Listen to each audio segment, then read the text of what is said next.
आज का जो सेशन है वो ACI 318 building code requirements for structural concrete इसके इंट्रोडक्शन पे है।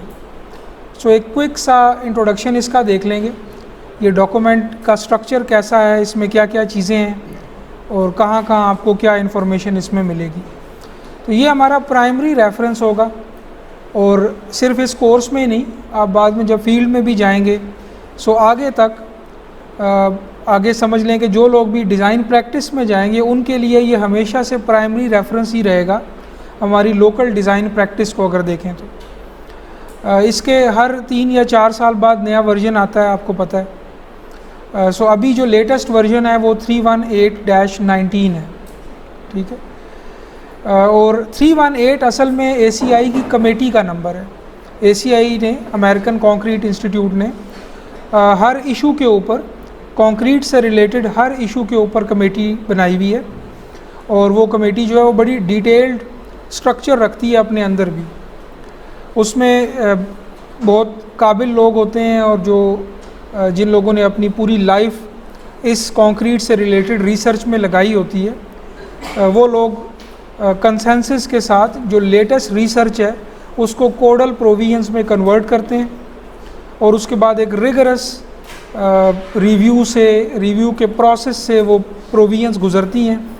फाइनली फिर वो कमेटी अपनी लेटेस्ट रिपोर्ट हर 3 या 4 साल बाद पब्लिश करती है। ये ACI की 318 नंबर कमेटी की रिपोर्ट है जो हर 3 या 4 साल बाद अपडेट होती है। बाकी इश्यूज़ पर भी, फॉर एग्ज़ाम्पल डिटेलिंग के ऊपर एक अलग से ACI की कमेटी है, सेल्फ कॉम्पैक्टिंग कंक्रीट पर अलग से ACI की कमेटी है, ठीक है। और इस कमेटी का हिस्सा बनने के लिए आपको ऑब्वियसली एक रिसर्च में ऑलरेडी एक सिग्निफिकेंट कंट्रीब्यूशन करनी पड़ती है उस कमेटी से रिलेटेड जो भी इशू है उसमें। 318 कमेटी जो है वो building code requirements structural concrete के लिए डेवलप करती है।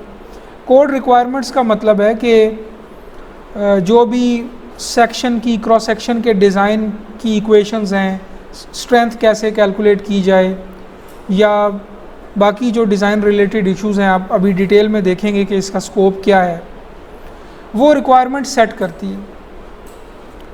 तो इसका जो लेटेस्ट वर्जन है वो 2019 है। ये आपका प्राइमरी रेफरेंस रहेगा आगे तक के लिए भी।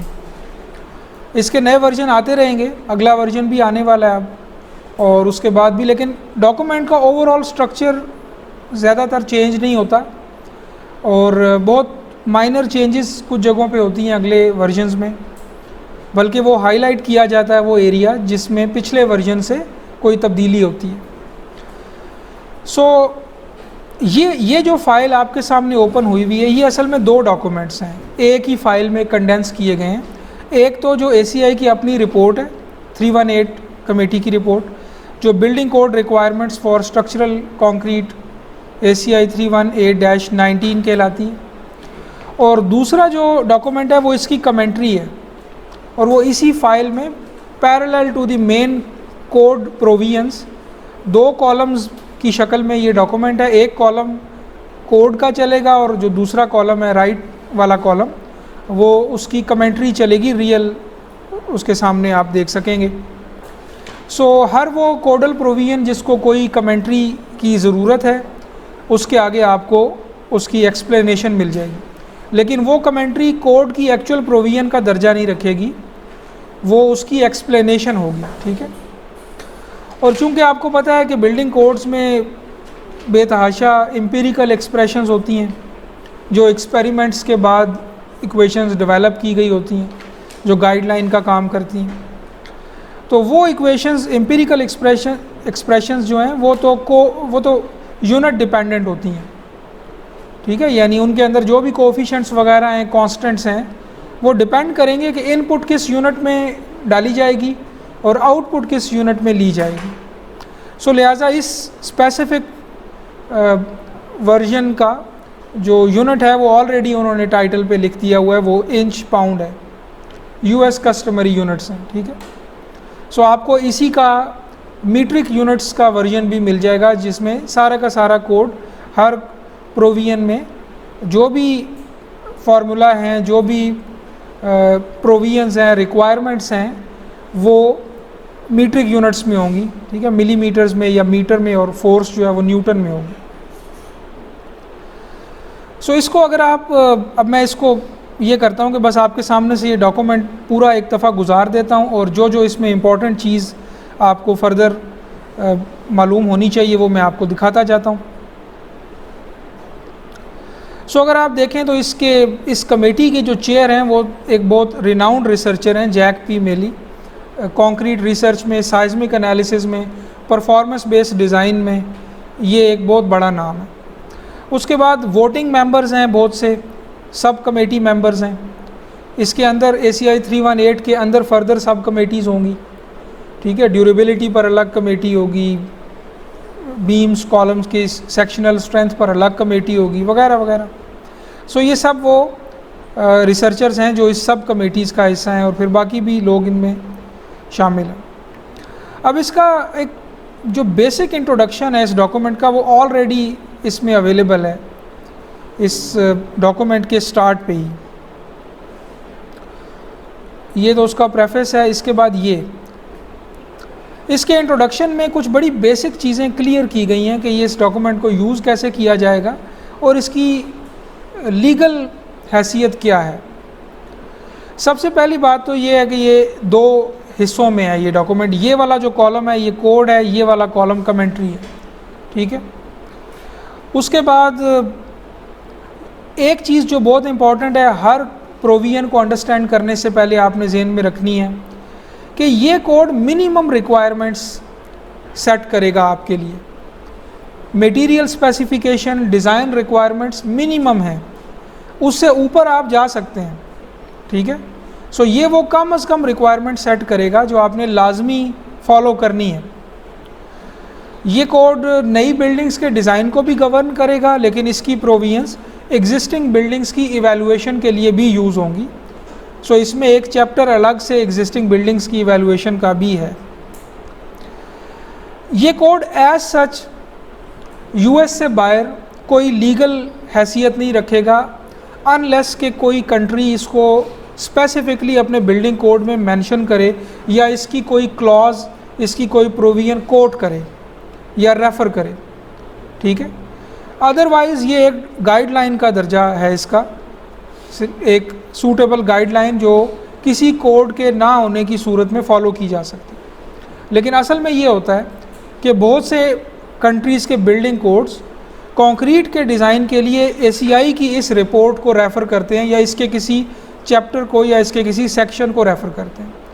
उस सूरत में इसको फॉलो करना लीगल बाइंडिंग हो जाएगी।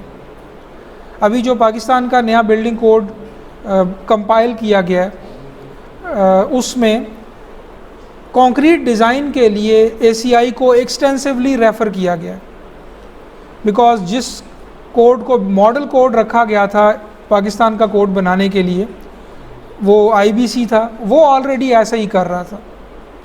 और जिन जगहों पे उसने ACI की किसी प्रोविजन को मॉडिफाई किया वो भी उस कोड में वहाँ पे बता दिया गया, ठीक है। सो उस सूरत में इसकी प्रोविजंस आपके लिए लीगल बाइंडिंग बन जाएंगी, इसको फॉलो करना।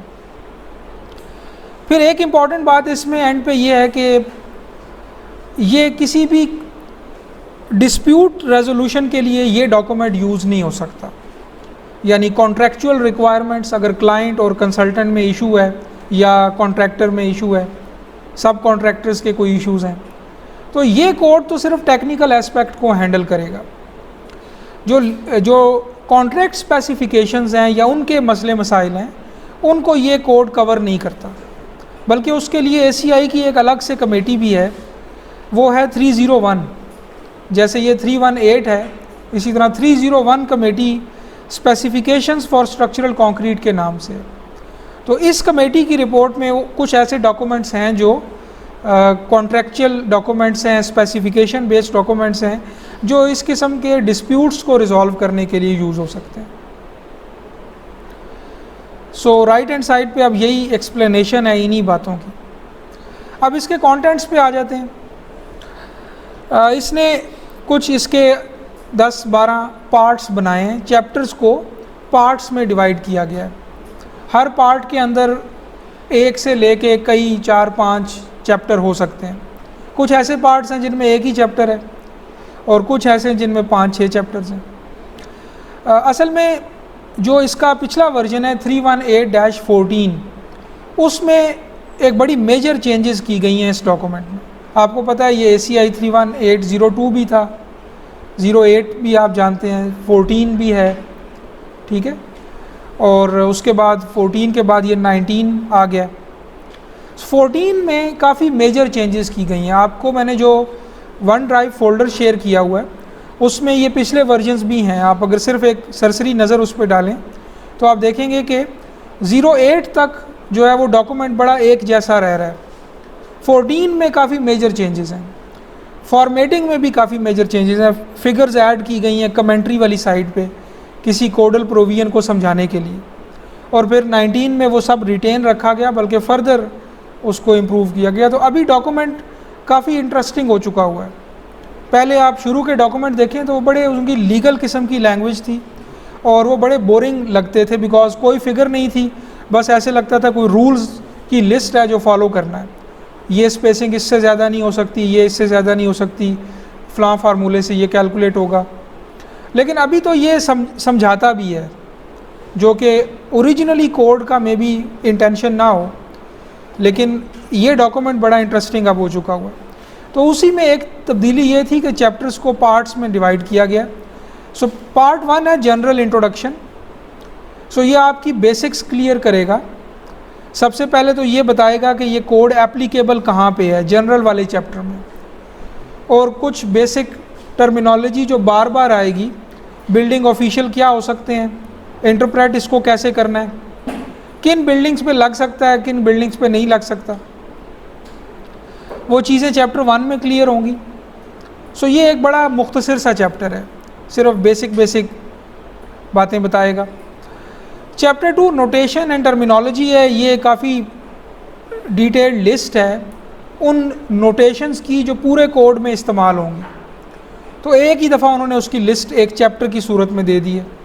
और टर्मिनोलॉजी यानी डेफिनेशंस, डायाफ्राम क्या होगा, लेटरल लोड रेजिस्टिंग सिस्टम से क्या मुराद है, ठीक है, लिंटल किसे कहते हैं, इस तरह की जितनी भी टर्मिनोलॉजी कोड में आ रही है उसका आपको डेफिनेशन टर्मिनोलॉजी में मिल जाएगा। उसके बाद चैप्टर 3 है रेफरेंस्ड स्टैंडर्ड्स।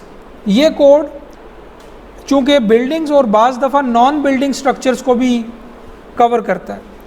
फिर ये प्राइमरीली तो कंक्रीट डिज़ाइन के लिए, बट जो भी रिलेटेड इश्यूज़ हैं कंक्रीट डिज़ाइन के, उसके लिए अलग से भी तो कमेटीज़ अवेलेबल हैं, उनकी भी रिपोर्ट्स हैं, अलग से ASCE के डिफरेंट स्टैंडर्ड्स हैं। ये तो है ना ACI, अमेरिकन कंक्रीट इंस्टीट्यूट, एक ASCE के भी सीरीज़ ऑफ डॉक्यूमेंट्स हैं जिनमें कुछ कंक्रीट से रिलेटेड हैं, कुछ स्टील से रिलेटेड हैं। तो ये जितने भी ऐसे स्टैंडर्ड जिनको ये ACI 318 साइट कर रहा है, रेफरेंस कर रहा है, यूज़र को रेफ़र कर रहा है कि वहाँ इस चीज़ के लिए वहाँ चले जाएं, वो चैप्टर 3 में आ जाएगा। तो रेफरेंस्ड स्टैंडर्ड्स की लिस्ट जो है वो आपको इस चैप्टर 3 के नाम से मिल जाएगी। उसके बाद नंबर 4 पे है स्ट्रक्चरल सिस्टम रिक्वायरमेंट्स, ठीक है, यानी इसमें ये बेसिक बातें क्लियर हुई कि स्ट्रक्चरल सिस्टम्स क्या हैं, लोड पाथ क्या होता है, स्ट्रेंथ, सर्विसिबिलिटी, ड्यूरेबिलिटी, सस्टेनेबिलिटी, ये सारे कॉन्सेप्ट्स क्या हैं, ठीक है। और इसी तरह पूरा जो फेज़ है, मिसाल के तौर पे फायर रेजिस्टेंस है, इंटेग्रिटी है स्ट्रक्चर की कि वो ओवरऑल स्टेबल भी है या नहीं, ड्यूरेबिलिटी के इश्यूज़ हैं, सर्विसिबिलिटी के इश्यूज़ हैं, फिर कंस्ट्रक्शन इटसेल्फ, उसकी इंस्पेक्शन, और फिर एग्जिस्टिंग स्ट्रक्चर बन चुका हुआ है उसकी इवैल्यूएशन, इसकी बेसिक रिक्वायरमेंट्स, ठीक है। तो ये ओवरऑल डिस्कशन है। अभी हम पार्ट 1 में हैं, तो अभी किसी स्पेसिफिक एलिमेंट के डिज़ाइन की बात नहीं हो रही, ओवरऑल स्ट्रक्चर की कुछ रिक्वायरमेंट्स के क्या स्ट्रक्चरल सिस्टम हो सकते हैं। तो ये पार्ट 1 में 4 चैप्टर्स हैं। सो ये फर्स्ट हिस्सा है, फर्स्ट समझ लें 50-60 पेजेस का, कि जो ओवरऑल कोड के हिसाब से देखें तो काफ़ी मुख्तसर हिस्सा है, लेकिन ये आपकी डायरेक्शन सेट कर देगा।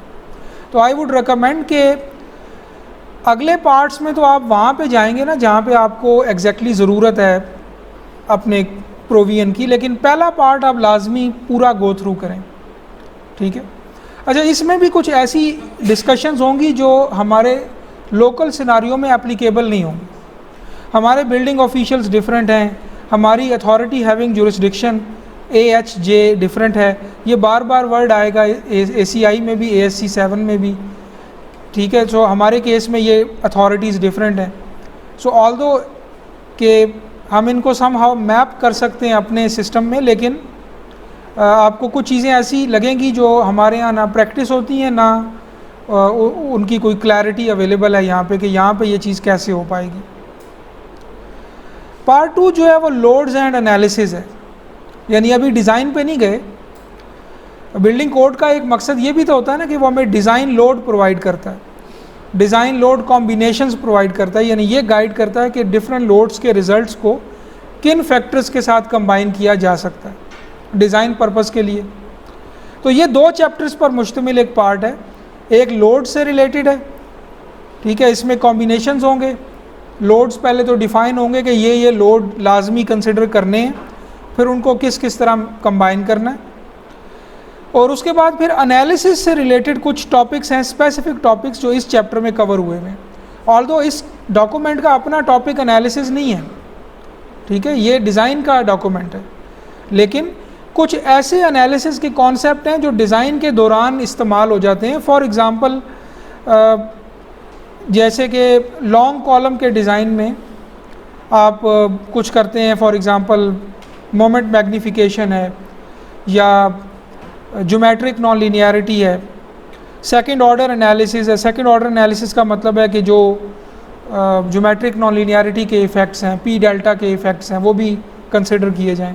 सीधा सीधा आप F = KU कर लेंगे तो ये फर्स्ट ऑर्डर एनालिसिस है, लेकिन अगर इस U की वजह से दोबारा F भी मॉडिफाई हो रहा है, ऐसा भी हो सकता है ना। ये कैसे हो सकता है कि आप इमेजिन करें कि एक कॉलम है, उसके ऊपर कोई एक्सियल लोड है और कोई लेटरल लोड है, आपने F = KU लगा के ये मालूम किया कि ये U है, ठीक है, लेकिन इस U की वजह से अब क्या हो गया कि वो लोड जो पहले कोइंसेंट्रिक था, अब उसके कोई एसेंट्रिसिटी प्रोड्यूस हो गई है, तो वो लोड टाइम्स दिस एसेंट्रिसिटी एक एडिशनल, जिसको सेकंड ऑर्डर मोमेंट कहते हैं, वो ऐड हो गया, ठीक है। सो अगर आपने इस सेकंड ऑर्डर इफेक्ट को भी इंक्लूड करना है तो ये सेकंड ऑर्डर एनालिसिस हो जाएगा, ये फर्स्ट ऑर्डर एनालिसिस नहीं रहेगा। और आप अगर ये चीज़ इग्नोर कर दें कि U की वजह से दोबारा F भी मॉडिफाई हो सकता है, तो फिर ये फर्स्ट ऑर्डर एनालिसिस रहेगा। तो इस तरह की इश्यूज़ यहाँ पे डिस्कस हुए हुए हैं। तो ये ऐसा नहीं है कि आपको कोई एनालिसिस समझा रहा है या एनालिसिस का कोई प्रॉपर चैप्टर है, तो ये सिर्फ वो इश्यूज़ एड्रेस कर रहा है जो आपके डिज़ाइन में बाद में यूज़ हो सकते हैं। बाकी एनालिसिस आपका अलग से एक काम है जो आपने करना है, यानी MU कहाँ से आएगा, VU कहाँ से आएगा, TU कहाँ से आएगा और PU कहाँ से आएगा, ये इस कोड का टॉपिक नहीं है, ठीक है, ये अलग है, ये एनालिसिस का टॉपिक है। अब पार्ट 3 जो है वो इंडिविजुअल मेंबर्स का डिज़ाइन स्टार्ट हो जाता है, जो कि कोड का मेन पर्पस है। अब इसमें एक एक मेंबर का अलग अलग चैप्टर है। वन वे स्लैब जो प्राइमरीली बीम की तरह ही डिज़ाइन होती है। वन वे एक्शन जो है वो बीम एक्शन ही है। टू वे स्लैब जो कि बेसिकली जो रियल स्लैब का डिज़ाइन है, क्योंकि मोस्ट ऑफ द स्लैब्स जो हैं वो टू वे ही होती हैं, जिनमें जो प्राइमरी बेंडिंग एक्शन है वो दोनों डायरेक्शंस में होता है। So unlike one way slab जो कि सिलेंड्रिकल डायरेक्शन में बेंड होती हैं, टू वे स्लैब तो दोनों डायरेक्शंस में बाउल शेप बेंड होती हैं। तो इन दोनों की डिज़ाइन फ़िलासफ़ी डिफरेंट है। वन वे स्लैब को बीम की तरह डिज़ाइन करते हैं, यूनिट स्ट्रिप लेके जैसे बीम डिज़ाइन कर रहे हैं वही चला देते हैं। टू वे स्लैब का डिज़ाइन डिफरेंट है। इसके बाद बीम्स का एक चैप्टर है। ज़ाहिर है कि हमारा अभी इमीडिएट टॉपिक बीम्स ही होगा जब हम डिज़ाइन में एक्चुअल जाएंगे। तो ये चैप्टर तो ऐसा है जो बार बार रेफ़र हो रहा होगा। और आप देखें कि इन सारे चैप्टर्स का जो हेडिंग स्ट्रक्चर है वो सेम है। एक दफ़ा समझ लें तो आप किसी भी एलिमेंट के चैप्टर में जाके देख लेंगे कि इसकी फ़लाँ चीज़ इस सेक्शन में मिल सकती है। स्कोप और जनरल। स्कोप का मतलब है कि बीम पहले डिफ़ाइन होगी ना कि बीम है क्या, ठीक है, ये चैप्टर किस टाइप के एलिमेंट को कवर करेगा, ये स्कोप है, एक या दो लाइनों पर ये बता देगा। जनरल कोई बेसिक बात उसके बारे में। फिर यहाँ से रियल डिज़ाइन लिमिट्स स्टार्ट होंगी। डिज़ाइन लिमिट का मतलब है कि मिनिमम रिक्वायरमेंट्स जो आपने इस डिज़ाइन को करते हुए फुलफ़िल करनी है, क्या हो जाए तो ये design as a beam applicable नहीं है, वो सारी बातें यहाँ बताएगा। रिक्वायर्ड स्ट्रेंथ, ठीक है, यानी ये बात कि phi M N should be greater than M U, ये बात अब 9.4 में बताएगा। इसी तरह यहाँ 10.4 में बताएगा कॉलम्स के लिए, इधर प्लेन कंक्रीट के लिए 14.4 में बताएगा। अच्छा, यहाँ पर ये नहीं बताएगा कि एम एन कैलकुलेट कैसे करना है किसी भी एलिमेंट के लिए, उसका अलग चैप्टर है, वो अभी आगे आएगा। लेकिन प्राइमरी जो डिज़ाइन फ़िलॉसफी है वो यहाँ पे क्लियर कर देगा। ये इक्वेशन यहाँ पे दे देगा कि आपने डिज़ाइन की बुनियाद इस इक्वेशन पे रखनी है, और फिर बाकी भी, यानी फ़ी वी एन जो है वो ग्रेटर दैन वी यू होना चाहिए, फ़ी पी एन जो है वो ग्रेटर दैन पी यू होना चाहिए, फ़ी टी एन जो है वो ग्रेटर दैन टी यू होना चाहिए। ये चार जो प्राइमरी एक्शंस हैं, मोमेंट, एक्सियल लोड, टॉर्शन और शीयर, बेसिकली ये 6 एक्शंस हैं। अगर आप मोमेंट की दोनों डायरेक्शन कंसिडर कर लें और शीयर की दोनों डायरेक्शन कंसिडर कर लें, तो किसी भी एक एलिमेंट पे ज़्यादा से ज़्यादा 6 एक्शन आ सकते हैं।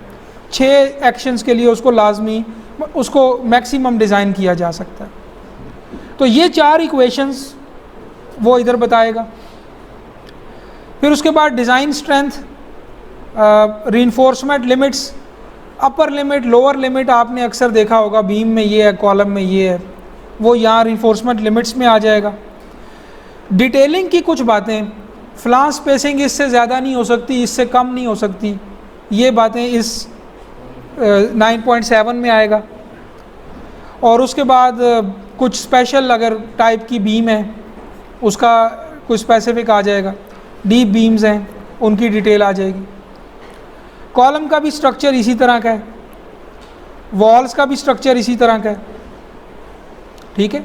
सो 1 वे स्लैब, 2 वे स्लैब, बीम, कॉलम, वॉल्स जो हैं वो रीइंफोर्स कंक्रीट वॉल्स यानी शीयर वॉल्स हो सकती हैं। डायाफ्राम मैंने जैसे आपको पिछले किसी लेक्चर में बताया था कि ये भी लेटरल लोड रेजिस्ट करने वाले, लेटरल लोड को ट्रांसफ़र करने के लिए इंपॉर्टेंट एलिमेंट्स हैं। इनकी भी उसी स्ट्रक्चर पर एक चैप्टर बना हुआ है। सो एक चैप्टर का स्ट्रक्चर समझ आ जाए तो आपको बाकी भी समझ आ जाएंगे। उसके बाद आप फाउंडेशंस पे आ जाएं, एंड पे नहीं, जब आप ये स्लैब का डिज़ाइन करेंगे 1 वे और 2 वे डिज़ाइन, तो ये प्राइमरीली ग्रेविटी लोड डिज़ाइन है। डायाफ्राम का मतलब ये है कि अब आपका ये लेटरल है, ये आपका जो एलिमेंट है ये अब लेटरल लोड ट्रांसफ़र में भी यूज़ हो रहा है, ठीक है। सो एक पर्पज़ डायाफ्राम का ये है कि वो प्राइमरी पर्पज़ बल्कि कहना चाहिए कि वो लेटरल लोड को कॉलम्स पे और शीयर वॉल्स पे यानी लेटरल लोड रेजिस्टिंग सिस्टम पे ट्रांसफ़र करे। तो इसकी अपनी टर्मिनोलॉजी होगी डायाफ्राम की। जब आप इसमें जाएंगे तो आप देखेंगे कलेक्टर्स क्या होते हैं, कॉर्ड्स क्या होते हैं, तो ये एक स्पेसिफिक टर्मिनोलॉजी होगी।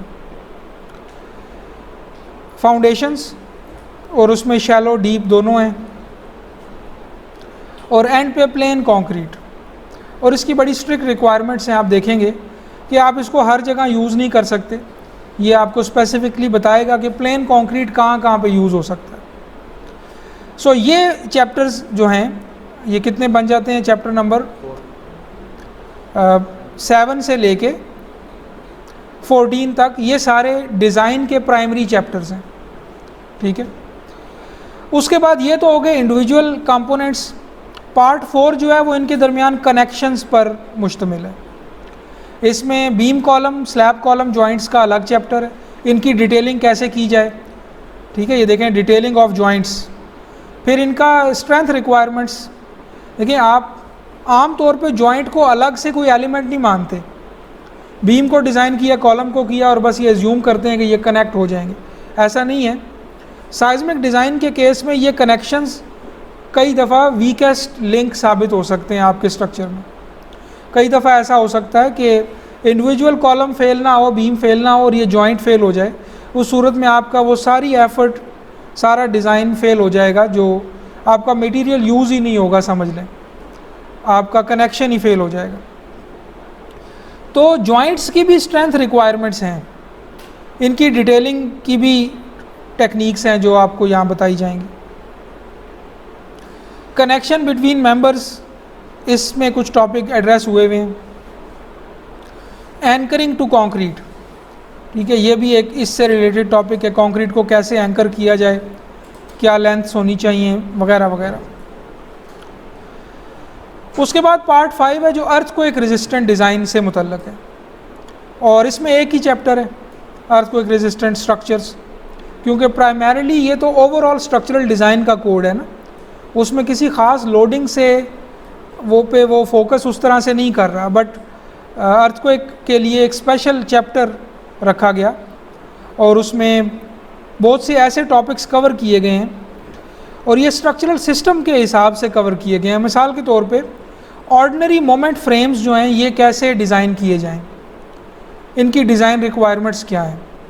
अब ये जो ऑर्डिनरी, इंटरमीडिएट की टर्मिनोलॉजी है या स्पेशल की टर्मिनोलॉजी है, ये आगे जो स्पेशल की है ये आपको ASCE से मिलेगी।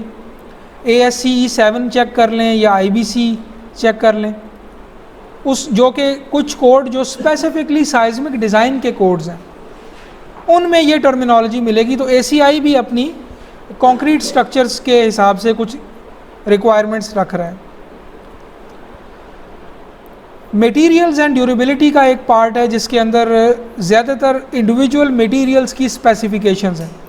कंक्रीट कैसा होना चाहिए, स्टील की क्या शराइत हैं, अगर वो पूरी करे तो स्ट्रक्चरल स्टील के तौर पे यूज़ हो सकता है या रीबार के तौर पे यूज़ हो सकता है।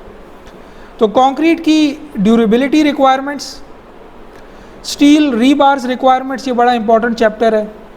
अगर आप स्टील की स्पेसिफिकेशंस को किसी एक जगह पे समराइज़ देखना चाहते हैं तो वही चैप्टर 20 है, ठीक है। सो हर डिज़ाइन ऑफिस में जब भी डिज़ाइनर स्टील यूज़ करता है वो चेक करता है कि ये चैप्टर 20 से कंप्लाई कर रहा है या नहीं कर।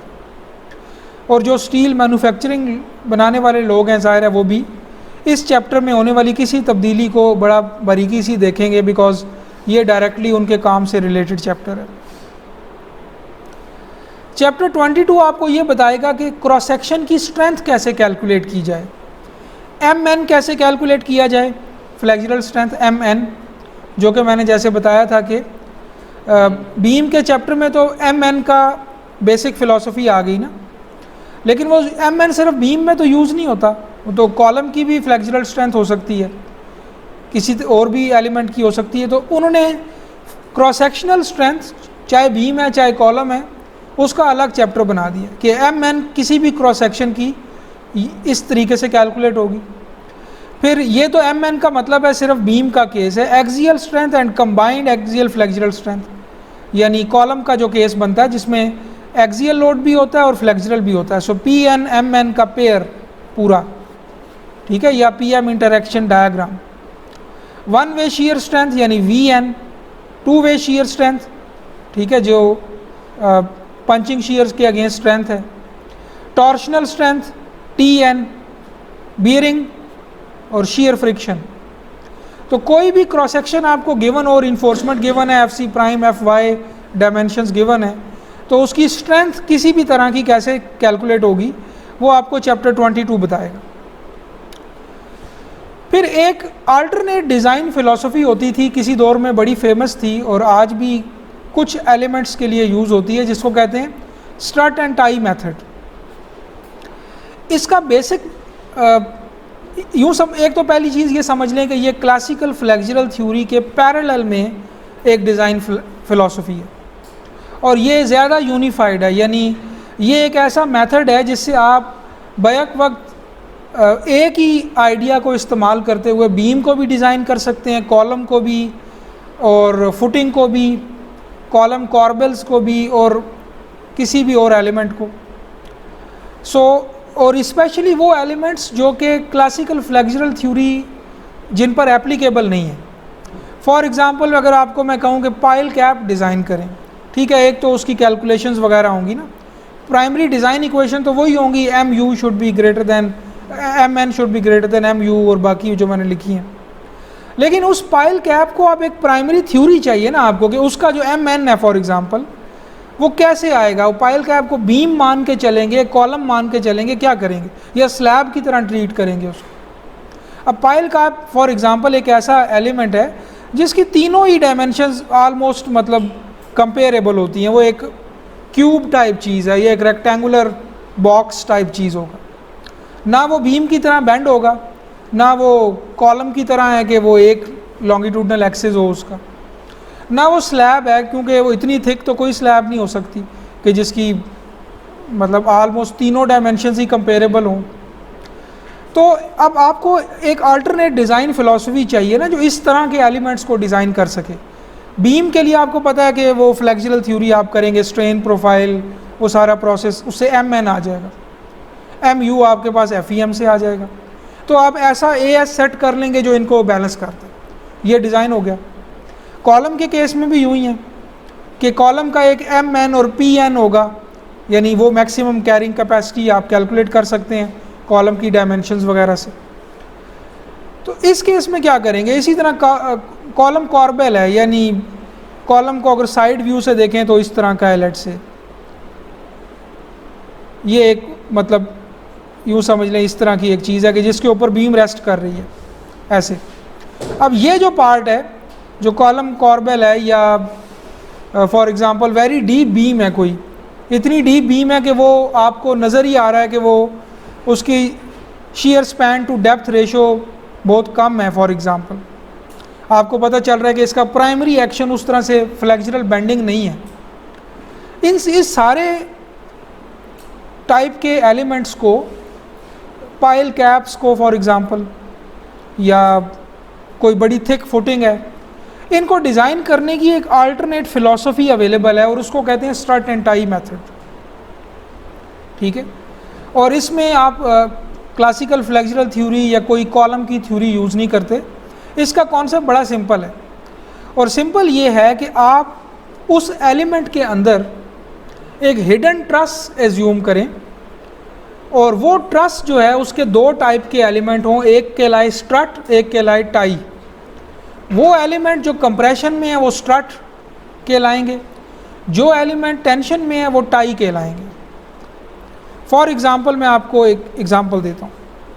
लेट से आपके पास एक बीम है जिसकी ये डायमेंशंस हैं, और लेट से कि ये स्केल के मुताबिक मैंने बनाई है, यानी एग्जैक्टली उसकी डेप्थ इतनी ही है कि उसकी लेंथ के से आलमोस्ट कंपेरेबल है। इसके ऊपर कोई लोड लग रहा है ऐसे P, ये सिंपली सपोर्टेड है लेट से, या कोई भी सपोर्ट कंडीशंस है।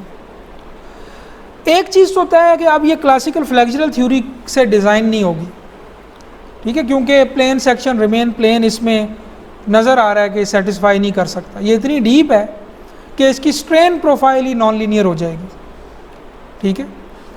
सो आप इस अगर डिज़ाइन फ़िलासफ़ी से इसको डिज़ाइन करेंगे तो क्या करेंगे, और ये आप एक तजर्बा भी कर सकते हैं कि आप किसी सैप में, ई टैब्स में इसको शेल एलिमेंट से मॉडल करें और फिर ये अप्लाइड लोडिंग लगाएं और देखें कि स्ट्रेसेस कैसे फ़्लो कर रहे हैं।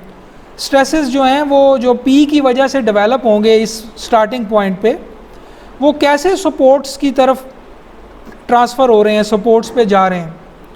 तो आप ये देखेंगे कि स्ट्रेस के कंटूर अगर बनाएंगे तो आप देखेंगे कि यूं कुछ एरिया जो होगा कंक्रीट का अंदर ही वो कंप्रेशन में होगा, सिग्निफिकेंट कंप्रेशन में।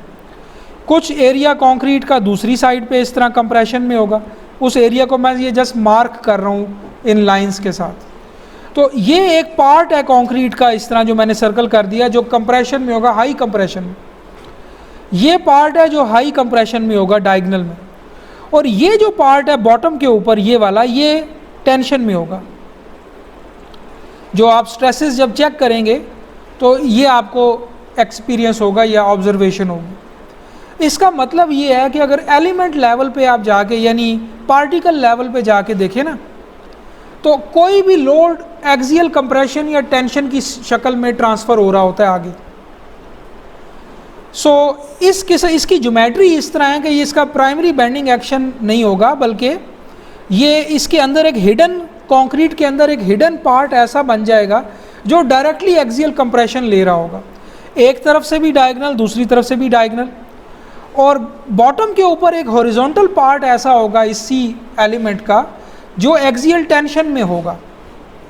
ठीक है, ये आप किसी सॉफ्टवेयर में एक्सपेरिमेंट भी करके देख सकते हैं। लोड लगाएं और स्ट्रेस कंटूर प्लॉट करें तो आप देखेंगे कि जो ये वाला ऊपर वाला पार्ट है, फॉर एग्जांपल ये वाला, इनमें बड़े नेग्लिजिबल स्ट्रेसेस होंगे। सारा का सारा लोड पाथ इस तरह से होगा कि दो डायगोनल स्ट्रट होंगे, हिडन स्ट्रट समझ लो अंदर, और बॉटम पे एक टाई होगी, यानी एक ऐसा पोर्शन होगा उस बीम का जो टेंशन में आ रहा होगा, और बीच में कोई ख़ास स्ट्रेसेस नहीं होंगे, जो बीच में इस ट्रायंगल के बीच का जो एरिया कोई थोड़ा बहुत बनता है। तो इसका मतलब ये हुआ कि आप इस बीम को हटा के एक हाइपोथेटिकल ट्रस एज्यूम कर सकते हो for the sake of design. तो आप ये कहते हैं कि मैं इस बीम की बजाय यूँ एक हिडन ट्रस बनाता हूँ, उस ट्रस के ऊपर पी लोड अप्लाई करता हूँ, इसकी वजह से इसमें कोई कंप्रेशन आ जाएगी, इसमें कंप्रेशन और इसमें टेंशन। तो जैसे आप कोई ट्रस सॉल्व करते हैं मेथड ऑफ सेक्शन से या मेथड ऑफ जॉइंट से, उस तरह आप इस ट्रस को सॉल्व करें। इससे ये सी और ये वाला सी और ये टी कैलकुलेट कर लें। ठीक है, अब आप सिर्फ ये इंश्योर करें कि जो डायगोनल कंक्रीट का स्ट्रट है उसका क्रॉस सेक्शनल एरिया इतना है कि वो इस सी को कंक्रीट के अलाउएबल स्ट्रेस के अंदर रखते हुए सेव जो है वो बियर कर सके। यानी आपको इस बीम की एक्चुअल क्रॉस सेक्शंस तो पता है, थिकनेस भी पता है, तो आप इस अप्रॉक्सीमेटली इस डायगोनल स्ट्रट का एरिया निकाल सकते हैं जो कंक्रीट का एरिया अवेलेबल है। और आपने ये जो कंप्रेशन फोर्स कैलकुलेट की है यहाँ पे इस ट्रस एलिमेंट के अंदर, इस सी को एरिया से डिवाइड करें तो आपके पास स्ट्रेस आ जाएगा। अगर तो ये स्ट्रेस आपके एफ सी प्राइम से नीचे है तो इसका मतलब है कि ये क्रॉस सेक्शन काफ़ी है, ये क्रॉस सेक्शन साइज़ काफ़ी है आपके इस पी को रेजिस्ट करने के लिए। इसी तरह ये जो बॉटम के ऊपर टेंशन आ गई है, आप सिंपली ये करें कि वो एरिया ऑफ स्टील निकाल लें जो कि इस टेंशन को रेजिस्ट करेगा। ठीक है, आपको पता है एरिया ऑफ स्टील किसके इक्वल होगा, यानी एफ वाई असल में या एफ एस इक्वल होता है ई इंटू एप्सिलॉन वाई। ठीक है, और इसमें आपको पता है कि मैं इसको रिलेट कर सकता हूँ, एफ वाई को रख सकता हूँ, ये स्ट्रेस है तो इसको रख सकता हूँ टी ओवर ए। तो एफ वाई को अगर टी ओवर ए रख दें, टी कैलकुलेट हुआ हुआ है, एफ वाई हमें पहले से पता है, तो वो ए कैलकुलेट किया जा सकता है स्टील का जो इस टेंशन को रेजिस्ट करेगा। ठीक है, तो लिहाजा इस टी की मदद से वो रीबार्स आ गई बॉटम पे कितनी होनी चाहिए। ठीक है, तो यही दो एलिमेंट्स आपने डिज़ाइन करने थे, दो कंपोनेंट्स, कंक्रीट का साइज़ यानी क्रॉस सेक्शन का साइज़ और रीबार्स। ठीक है, सो ये आपने एक तरह का डीप बीम का एक बड़ा मैंने सिंपल सी एग्जांपल दी है। इसमें ऑब्वियसली इस सारे को करने का सिस्टमैटिक तरीका अवेलेबल है, बट बेसिक आइडिया यही है कि आपकी जो स्ट्रक्चरल ज्योमेट्री है उसके अंदर एक हिडन ट्रस एज्यूम करें। वो ट्रस आपके प्रायर नॉलेज पर बेस करनी चाहिए कि आपको वो लोड पाथ विजुलाइज करना आना चाहिए।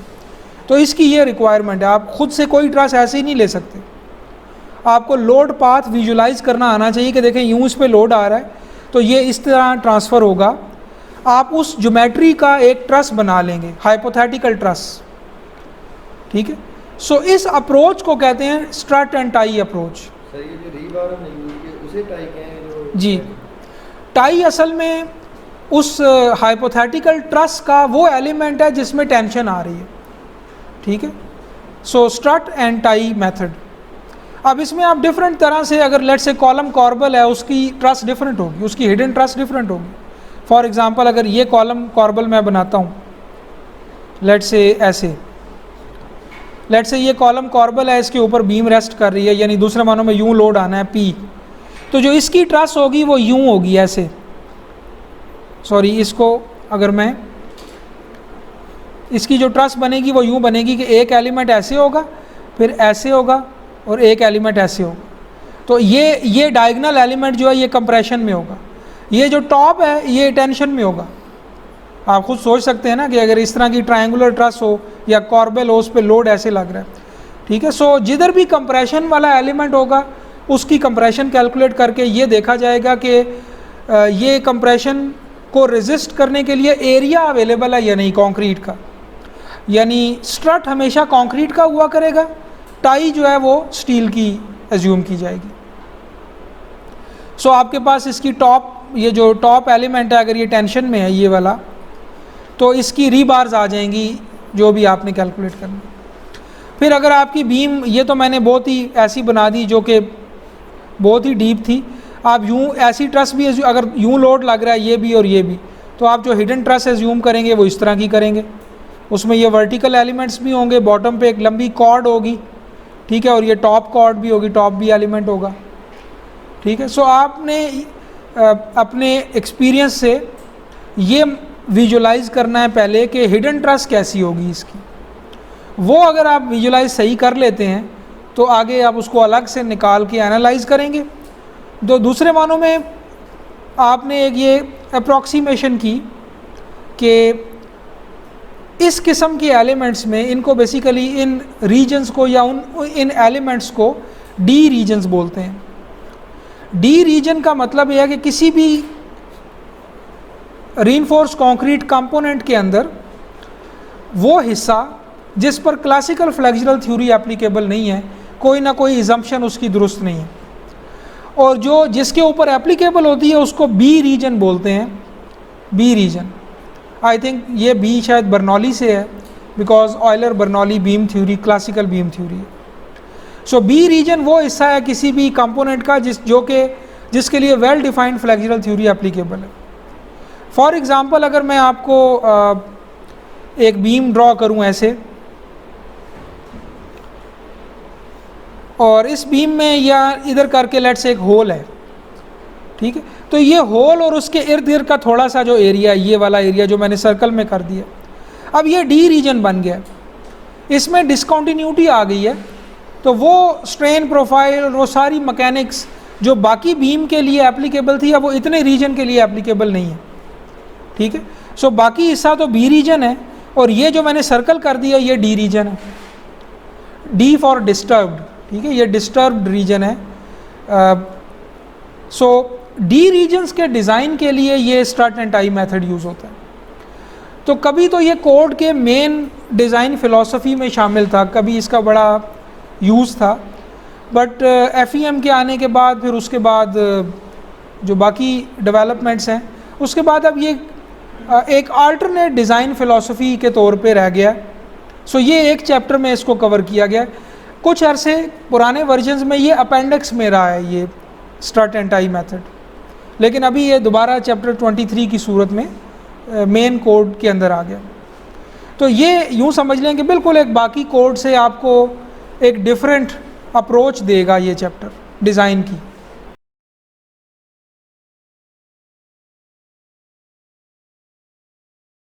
वो आपको डायमेंशंस अवेलेबल होती हैं, आप उस हिसाब से एक स्ट्रट का एरिया निकाल लेते हैं, ठीक है। और यूँ भी कर सकते हैं इसका ऑपोजिट भी, कि आप रिक्वायर्ड एरिया निकाल लें जो कि इस कंप्रेशन, स्ट्रट की कंप्रेशन को रेजिस्ट करने के लिए चाहिए, और वो एरिया देखें कि अकोमोडेट होता है आपके क्रॉस सेक्शन के अंदर या नहीं, मेंबर के अंदर या नहीं, ठीक है। क्योंकि अगर मैं इसी C/A की बजाय मैं यूँ कर सकता हूँ कि इसको मैं FC प्राइम के बराबर रख दूँ, या कोई strength reduction factors times FC prime के बराबर रख दूँ, तो मैं वो A भी तो निकाल सकता हूँ ना, C भी नोन है, FC प्राइम भी नोन है। तो वही काम जो स्टील के लिए किया है कि एक रिक्वायर्ड एरिया निकाल लिया, इसी तरह स्ट्रट का भी एक रिक्वायर्ड एरिया निकाला जा सकता है, और फिर वो देखा जा सकता है कि वो आपके क्रॉस सेक्शन साइज़ के अंदर अवेलेबल है कि नहीं अवेलेबल, ठीक है। तो अगर विड्थ या डेप्थ बढ़ाने की ज़रूरत है उस एरिया को बीच में अकोमोडेट करने के लिए, तो आप बढ़ा लेंगे, ठीक है। सो ये जो मैंने एक छोटा सा इंट्रोडक्शन दिया स्ट्रट एंड टाई मेथड का, ये असल में ये मेथड इससे काफ़ी डिटेल्ड है और बहुत सिस्टमेटिक है। सो अभी मुझे पता है कि आपके जहन में बहुत से क्वेश्चंस आ रहे होंगे, मसलन इस अप्रोच से कनेक्शन कैसे डिज़ाइन होंगे, इस अप्रोच से फ़लाँ चीज़ कैसे होगी। सो वो सारा कुछ इस चैप्टर में भी है और इसके अलावा आपको स्टार्ट एंड टाइम मेथड पे अलग से भी रिपोर्ट्स मिल जाएंगी, ठीक है। सो अभी मैं इसमें डिटेल में नहीं जाता, बट बेसिक आइडिया यही है। वन लाइनर इसका क्या है कि वो एलिमेंट्स जिनको आप किसी क्लासिकल थ्योरी से डिज़ाइन नहीं कर सकते, उन एलिमेंट्स को डिज़ाइन करने का एक तरीका ये है कि आप उनके अंदर एक हिडन ट्रस एज्यूम कर लें और उस ट्रस को डिज़ाइन कर लें। अगर वो ट्रस का डिज़ाइन जो है वो उस बीम के, कॉलम के, जो भी वो एलिमेंट है उसके अंदर अकोमोडेट होता है तो वो क्रॉस सेक्शन सही है, वरना रिफाइन करें, इसको चेंज करें। सो इस पार्ट 7 में स्ट्रेंथ एंड सर्विसिबिलिटी में एक लास्ट चैप्टर सर्विसिबिलिटी का है, यानी सर्विस लोड्स के ऊपर कुछ रिक्वायरमेंट्स होती हैं आपकी स्ट्रक्चर से, तो वो क्या रिक्वायरमेंट्स हैं, वो कैसे पूरी की जाएं, ठीक है। टेम्परेचर और श्रिंकेज रीइंफोर्समेंट आपको यहाँ पे मिलेगा, और इसके अलावा इसी तरह फिर कुछ प्री स्ट्रेस कंक्रीट के लिए, फ्लेक्सुरल मेंबर्स के लिए परमिसिबल स्ट्रेसेस भी यहाँ मिलेंगी आपको। प्री स्ट्रेस कंक्रीट के डिज़ाइन का अलग से भी आपको डिटेल्ड डॉक्यूमेंट मिल जाएगा या उसके अलग से डिज़ाइन के लिए मैनुअल्स अवेलेबल हैं, लेकिन ये जो स्ट्रक्चरल कंक्रीट है, रीइंफोर्स कंक्रीट, उसके डिज़ाइन को मोस्टली गवर्न कर रहा है। पार्ट 8 जो है वो रीइंफोर्समेंट है, रीइंफोर्समेंट की स्पेसिफिकेशंस। पार्ट 9 कंस्ट्रक्शन, यानी इंस्पेक्शन के इश्यूज़ क्या हैं, इवैल्यूएशन के, क्वालिटी कंट्रोल के इश्यूज़, डिटेलिंग की चीज़ें भी इसमें आ जाएंगी कुछ थोड़ी बहुत। पार्ट 10, और ये आप देखें, आप छोटे छोटे पार्ट्स हैं, एक एक चैप्टर के पार्ट्स हैं। पार्ट 10 जो है वो इवैल्यूएशन, कि बिल्डिंग बन चुकी है, एग्जिस्टिंग है, और अब उसकी स्ट्रेंथ चाहिए। फॉर एग्ज़ाम्पल उसको एक्सटेंड करना है या लोड बढ़ाना है किसी वजह से, तो अब उसकी एग्जिस्टिंग की इवैल्यूएशन करनी है, तो उसकी रिक्वायरमेंट आपको यहाँ मिल जाएंगी। एक तो एनालिटिकल अप्रोच है ना, यानी आप उसका कंप्यूटर मॉडल बनाएं, उस पर लोड बढ़ा के देख लें कि बड़े हुए लोड पर यह कैसा परफॉर्म करेगी। लोड टेस्ट की रिक्वायरमेंट्स, दूसरा अप्रोच ये है कि आप उसको एक्चुअल में लोड करें, बिल्डिंग का रिस्पांस, डिस्प्लेसमेंट एक्सपेरिमेंटली मेजर करें, ठीक है। सो मोनोटोनिक और साइक्लिक लोडिंग के प्रोसीजर्स इसमें रिक्वायरमेंट्स बताई गई हैं। फॉर एग्ज़ाम्पल आपने ये लोड टेस्ट ब्रिजेस के केस में देखा होगा। ब्रिजेस का एग्जिस्टिंग फैक्टर ऑफ सेफ्टी मालूम करने का तरीका क्या है कि आप उसको लोड करें और उसकी डिफ्लेक्शन मालूम कर लें, और लोड को इंक्रीमेंटली बढ़ाएं। मोनोटोनिक का मतलब है इंक्रीमेंटली बढ़ाएं, ठीक है। यानी अगर लोड वर्सेस डिफ्लेक्शन कर्व बनाई जाए तो वो आप थोड़े लोड से स्टार्ट करें, फिर ऊपर जाते जाएं, डिफ्लेक्शन मालूम करते जाएं। जब ये कर्व मुड़ना शुरू हो जाए, नॉन लीनियर की तरफ जाना शुरू हो जाए, तो आप समझ लें कि अब आपका स्ट्रक्चर फेल होने के करीब है, ठीक है। और यही काम बिल्डिंग्स के लिए भी हो सकता है। स्लैब्स के लिए अगर कोई डैमेज आ गया, फॉर एग्जांपल फायर लग गई है, डैमेज हो गया है, स्लैब्स का लोड टेस्ट कर सकते हैं, उसको ऊपर से लोड करें, डिफ्लेक्शन मालूम कर लें उसकी, और वो आपको उसकी रियल परफॉर्मेंस बता देगा कि इस वक्त इसमें कितना एग्जिस्टिंग मार्जिन है सेफ्टी का, या अगर नहीं है अवेलेबल तो क्या सूरत हाल है। और इवैल्यूएशन के बाद एक अपेंडिक्स है जो non linear response history analysis, जो नॉन लीनियर डायनामिक एनालिसिस है, ठीक है। नॉन लीनियर डायनामिक एनालिसिस, जिसको non linear response history analysis भी कहते हैं। सो ये पहली दफ़ा हुआ है कि बिल्डिंग कोड में भी नॉन लीनियर एनालिसिस का जिक्र आ गया। आम तौर पे नॉन लीनियर एनालिसिस सिर्फ परफॉर्मेंस बेस्ड डिज़ाइन के लिए किया जाता है, जो बिल्डिंग कोड से एक अलग ऊपर की चीज़ है, ठीक है। कोड के डिज़ाइन रिक्वायरमेंट्स के बाद ये परफॉर्मेंस बेस्ड डिज़ाइन होता है, लेकिन जो अब नए वर्जन्स हैं, नेक्स्ट जनरेशन है बिल्डिंग कोड्स की, वो नॉन लीनियर डायनामिक एनालिसिस को अब आहिस्ता आहिस्ता कोड के अंदर इंटीग्रेट करना शुरू हो गए हैं। सो पहली स्टेज पे तो अपेंडिक्स में डाला गया कि अगर आपने कोड की सारी डिज़ाइन रिक्वायरमेंट्स पूरी कर ली, डिज़ाइन कंप्लीट कर लिया, तो आप उसको वेरीफाई कर सकते हैं अगर चाहें नॉन लीनियर डायनामिक एनालिसिस करके। ठीक है, नॉन लीनियर एनालिसिस तो आपको रियल डैमेज दिखा देगा बिल्डिंग का जब आप उसको अप्लाई करेंगे अर्थक्वेक। तो आप ये वेरीफाई कर सकते हैं कि जो मैंने कोड के कंप्लाइंट डिज़ाइन किया है अब ये रियल अर्थक्वेक में कैसा बिहेव करेगा। तो इसके लिए आप अपेंडिक्स में गाइडलाइंस अवेलेबल हैं कि अगर आपने नॉन लीनियर डायनामिक एनालिसिस करना हो अर्थक्वेक के लिए तो वो क्या रिक्वायरमेंट्स हैं उसकी, कैसे करेंगे, उसकी कुछ गाइडलाइंस अवेलेबल हैं। आम तौर पे ये जो टॉपिक है ये डिटेल्ड साइज्मिक एनालिसिस की जो गाइडलाइंस है उनमें कवर होता है, लेकिन अब इन्होंने एक अपेंडिक्स के तौर पे कुछ रिक्वायरमेंट्स इसमें भी डाल दी हैं। स्टील रीइंफोर्समेंट इंफॉर्मेशन जो बेसिक टेबल्स वगैरह हैं, डेजिग्नेशंस, और फिर ये कोड के दरमियान कन्वर्जन्स। ठीक है, सो अभी मैं 2-3 जगहों पर इंपॉर्टेंट जगहों पे जाता हूँ। एक तो सेक्शनल स्ट्रेंथ जो हमने देखा था चैप्टर 21, ठीक है, वो एक आपका बड़ा रेलेवेंट है। और इसी तरह बीम का जो चैप्टर था वो देख लेते हैं। मसलन उसको अगर आप एक दफ़ा नज़र से गुजार लें तो वही उसी तरह का स्ट्रक्चर कॉलम का भी है, उसी तरह का स्लैब का भी है, फाउंडेशन का भी है, प्लेन कंक्रीट का भी है, सब एलिमेंट्स का उसी तरह है। सो क्विकली अगर मैं जाऊं लेट्स से अब आप ये देखें कि बिल्कुल उसके सीध में, यानी ये कोड चल रहा है, ये कमेंट्री चल रही है, तो अगर 1.1 है तो ये R1.1 है। ठीक है, सो बिल्कुल उसके सामने जो है वो उन्होंने कमेंट्री रख दी है। अगर कभी कमेंट्री ज़्यादा हो जाती है तो वो स्पेस ऐसी डाल देते हैं कि फिर भी ये मेंटेन रहता है ये लेवल। ठीक है, और इसी तरह अगर कमेंट्री कम है फॉर एग्ज़ाम्पल और मेन प्रोविजन ज़्यादा है तो फिर वो वहाँ पे राइट साइड पे स्पेस दे देंगे। ठीक है, इस तरह से इंश्योर करेंगे कि बिल्कुल टॉपिक टू टॉपिक ये 1-to-1 कॉरेस्पॉन्डेंस बरकरार रहे। सो कई दफ़ा आपको कॉन्सेप्ट जो क्लियर होगा वो राइट हैंड साइड वाले कॉलम से होगा। लेफ़्ट वाली बात आपको पहली दफ़ा में शायद समझ ना आए, राइट साइड पे फिगर्स अवेलेबल होंगी या ज़्यादा इजी लैंग्वेज में एक्सप्लेन किया गया होगा। सो देखें एप्लीकेबिलिटी ये जो है वो नए के लिए भी है और एग्जिस्टिंग के लिए भी है, रिहेबिलिटेशन के लिए। ये जो लाइन है इसका मतलब है कि यहाँ पे पिछले वर्जन से चेंज है। ठीक है, सो ये आपके लिए कॉशन है कि यहाँ पर आपने, क्योंकि अक्सर पुराने इंजीनियर सिर्फ इस बात पे फोकस करते हैं कि नए वर्जन में क्या तब्दीली हुई है। ठीक है, सो ये आपके लिए है और ये आपको जिधर जिधर भी चेंज है वहाँ ये मिलेगा।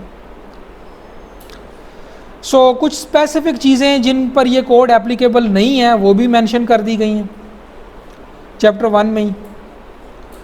फिर उसके बाद ये वही बेसिक डिस्कशन है। सो पहले 5 चैप्टर जो हैं वो जनरल डिस्कशन है और छोटे छोटे चैप्टर्स हैं।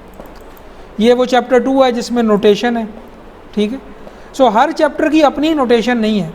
ASCE में यूँ होता है, UBC में भी ऐसे ही था, IBC में भी ऐसे ही है कि हर चैप्टर की अपनी नोटेशन है, लेकिन इसमें अब डिटेल से एक ही चैप्टर बना दिया गया।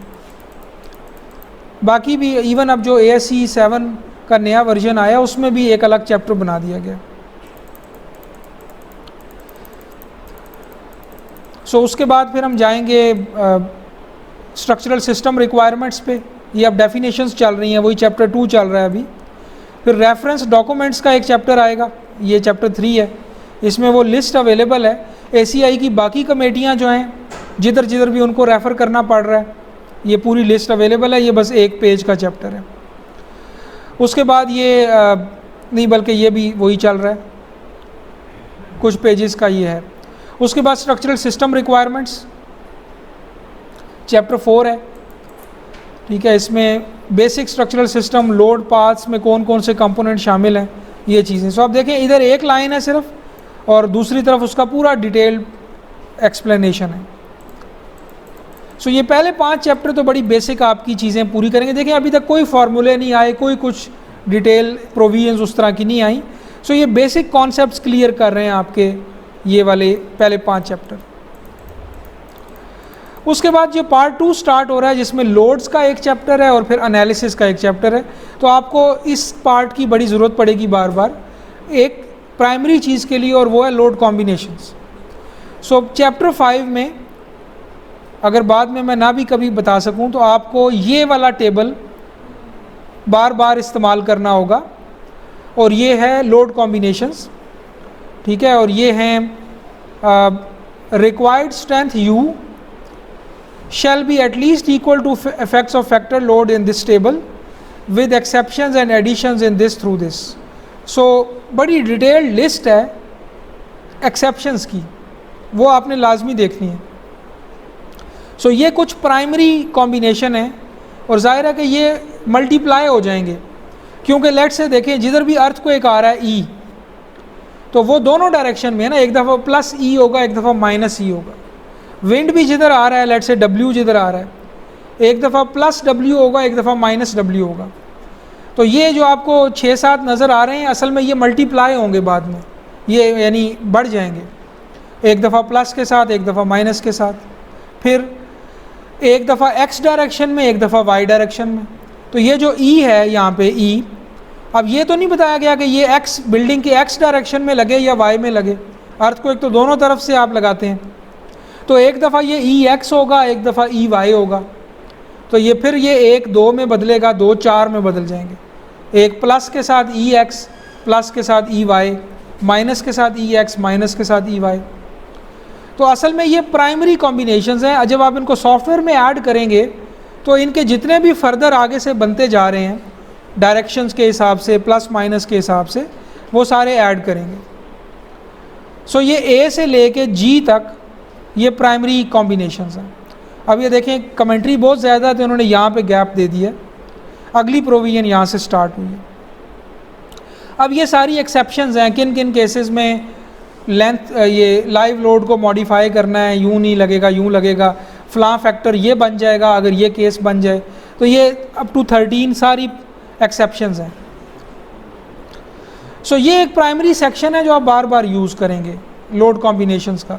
इस पर मैं दोबारा भी आऊँगा जब इसका एक्चुअल इस्तेमाल भी होगा। एनालिसिस में भी फिर जो एनालिसिस रिलेटेड इश्यूज़ हैं, कितने टाइप के एनालिसिस हो सकते हैं, सिलेंडरनेस इफ़ेक्ट कैसे मेजर करेंगे, कैसे क्लासीफाई करेंगे कि क्या चीज़, क्या कॉलम सिलेंडर के तौर पे डिज़ाइन होगा, सिलेंडर कॉलम के तौर पे, और क्या as a short column design होगा। सो अब ये एनालिसिस का टॉपिक है ना, ये मालूम करना, क्योंकि देखें सिलेंडरनेस रेशो एक मैकेनिकल प्रॉपर्टी है, डिराइव्ड प्रॉपर्टी है, ठीक है, और एज सच डिज़ाइन से इसका ताल्लुक़ नहीं है, मतलब बराह रास्त नहीं है। ये मालूम करने के लिए कि डिज़ाइन फ़िलासफ़ी क्या होनी चाहिए कॉलम की, उसमें इसका रोल है। तो लिहाजा इस चैप्टर में उसको एड्रेस कर दिया गया कि सिलेंडरनेस का क्या क्राइटेरिया है, कि अगर वो पूरा हो जाए तो आप कहेंगे कि ये एज आ लॉन्ग कॉलम डिज़ाइन होना चाहिए। सो वो क्राइटेरिया दे दिया गया इधर, और फिर उसके अंदर जो भी चीज़ें हैं वो एक्सप्लेन भी कर दी गई। फॉर एग्ज़ाम्पल के है, के आपको पता है एक फैक्टर है, आपने ये पहले भी किसी कोर्स में देखा होगा, इसको कैलकुलेट करने का एक आसान तरीका दे दिया गया, ठीक है। सो इसी तरह जो उसमें आर आ रहा है वो कैसे कैलकुलेट होगा, उसमें क्या चीज़ें इस्तेमाल होंगी। सिलेंडर कॉलम के डिज़ाइन का फ़्लो चार्ट दे दिया गया, ठीक है। हालांकि ये कॉलम का चैप्टर नहीं है, लेकिन अब चूंकि ये एक एनालिसिस की चीज़ थी ना, तो इस चैप्टर में एड्रेस की गई। मॉडलिंग असम्पशंस, लाइव लोड की डिफरेंट अरेंजमेंट्स जो आपको कंसिडर करनी चाहिए डिफरेंट केसेस में, वो इधर बताई गई हैं। अब ज़ाहिर है ये एक एनालिसिस का मौजू है। उसके बाद नेक्स्ट पार्ट होगा जिसमें अब चैप्टर स्टार्ट हो जाएंगे इंडिविजुअल एलिमेंट्स के। इसी तरह ये बकलिंग का फार्मूला, अब ये भी एनालिसिस की चीज़ है। बकलिंग के फार्मूले में EI क्या होना चाहिए RC के केस में, स्टील के केस में तो पता नहीं क्रैकिंग का इशू नहीं है, बाकी चीज़ें नहीं है, तो ग्रॉस I यूज़ कर सकते हैं, उसका E भी फिक्स है। कंक्रीट का ना E फिक्स है ना I फिक्स है, ठीक है, आपको क्रैक सेक्शन लेना पड़ता है, उसके लिए फिर डिटेल चीज़ें हैं। तो ये लॉन्ग कॉलम के डिज़ाइन में इस चैप्टर में हम बार बार आएंगे। ये लॉन्ग कॉलम के लिए मोमेंट मैग्नीफिकेशन मेथड जो हम पढ़ेंगे भी, वो एक्सप्लेन हुआ है चैप्टर 6 में। अब ये सारी एक्सप्रेशंस मोमेंट मैग्नीफिकेशन मेथड की हैं, लॉन्ग कॉलम के डिज़ाइन की हैं। उसके बाद नेक्स्ट सेक्शन है मेंबर्स का। सबसे पहला चैप्टर है वन वे स्लैब्स, इसको स्किप करते हैं, डायरेक्टली बीम्स पे जाते हैं। 1 वे के बाद 2 वे का चैप्टर होगा, उसको भी स्किप करते हैं। बीम्स वाला चैप्टर जो आपका अभी फौरी जिसकी ज़रूरत पड़ेगी आपको, वो है चैप्टर आई थिंक कौन सा 9 होगा या 10 होगा। सो ये बीम्स का चैप्टर है, चैप्टर 9। सो इसका स्ट्रक्चर देख लेते हैं और फिर यही स्ट्रक्चर बाकी सारे चैप्टर्स का है। स्कोप में आपको ये बताएगा कि किस किस्म की बीम्स पर ये चैप्टर एप्लीकेबल है, ठीक है। सो ये non pre stressed and pre stressed beams including ये वाली सारी बीम्स इन पर एप्लीकेबल है, ठीक है। कोई स्पेशल बीम है, डीप बीम है, उस पर ये सेक्शन एप्लीकेबल नहीं है उस तरह से। डीप बीम के बारे में कुछ प्रोविजंस अवेलेबल हैं एंड पे इसके।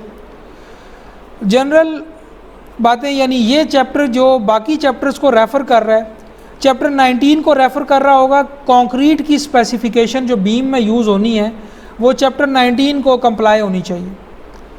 इसी तरह चैप्टर 20 आपने देखा था, स्टील के लिए था, तो रीबार्स चैप्टर 20 के मुताबिक होनी चाहिए। अच्छा, ये वाली आपको हर चैप्टर के स्टार्ट में मिल जाएगा।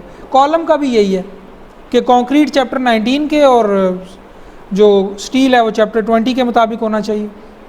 फिर इसी तरह बाकी चैप्टर्स जो रेफ़र हो रहे हैं मुख्तलिफ़ चीज़ों के लिए, तो ये जनरल चीज़ें हैं कुछ। टी बीम का क्या डायमेंशन होनी चाहिए, फ्लैंज विड्थ कितनी होनी चाहिए, या आपने आरसी में पढ़ा भी होगा। अब देखिए राइट साइड पे फिगर्स एक्सप्लेन कर रहा है टर्मिनोलॉजी को। अगर आप सिर्फ ये टेक्स्ट पढ़ें तो काफ़ी मुश्किल होगा अंडरस्टैंड करना।